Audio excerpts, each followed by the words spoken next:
नमस्कार. आज आहे महाशिवरात्र. हे बघा, मी अशी पूजा केली आहे, अभिषेक केला घरातली जी पिंड होती त्याच्यावर. आणि हे आता महाशिवरात्रीचं थाळी किंवा जेवण, हे उपवासाची भाजणी आहे. आणि ही कशी सोमवारची भाजणी बरं का, ह्यात वरी नाही आहे. ह्यात मिरची, कोथिंबीर, कूट, मीठ सगळं घातलेलं आहे. आणि ही खिचडी, शाबू रात्री भिजवलेला होता, चांगला भिजला आहे शाबू रात्रभर, कूट वगैरे घालून ठेवलं आहे सगळं. आणि ही थोडीशी काकडीची कोशिंबीर दह्यातली केली बरं का, दही वगैरे घालून, आणि फक्त जिऱ्याची फोडणी दिली, म्हणजे उपवासाला जिरे चालतात म्हणून.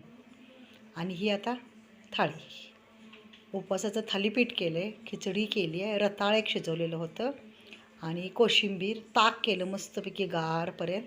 आणि हे आपलं काय मला म्हणायचं, कलिंगड, हे का असं काहीतरी फळ असावं म्हणून ते शाबूचं विकतच आणलेलं होतं, म्हणजे काहीतरी चटपटीत खावं वाटतं ना उपवासा दिवशी म्हणून.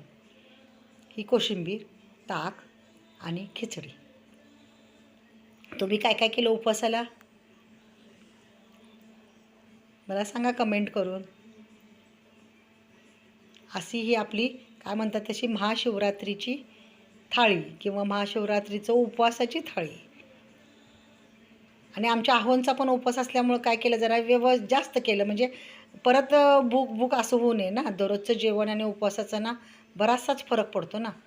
त्यामुळे म्हटलं असू दे, थोडंसं 2-2 घास प्रत्येकातले खाल्ले तरीसुद्धा जरा पोट भरल्यासारखं होतं आहे. नमस्कार.